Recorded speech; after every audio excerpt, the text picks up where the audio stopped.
the notifications on. When I post the recording in few minutes after we are done, I'll post the recording for you to get access to. So I've shared the YouTube link again in the comment section on Zoom.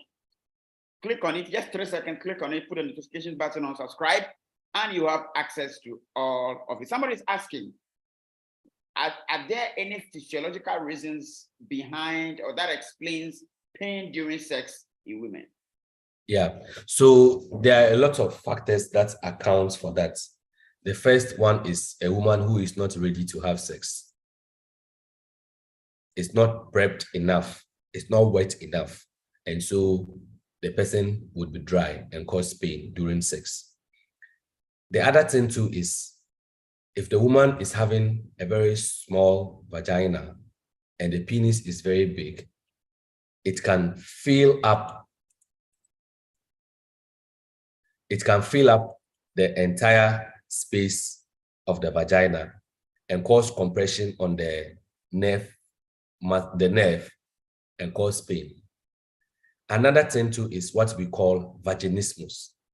And vaginismus is involuntary contraction of the vaginal muscles. The cause is unknown, but there are certain risk factors, like somebody who has had, sexual abuse before is likely to have an increased chance of getting vaginismus. In some people, anything that goes into the vagina would cause it to contract, and so they would continue to have pain.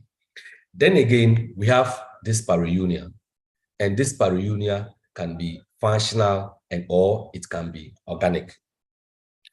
So these are some of the things that can cause someone to have pain during sex. And so once you notice that you're having pain during sex, it is important that you see your doctor and for the right investigations to be done.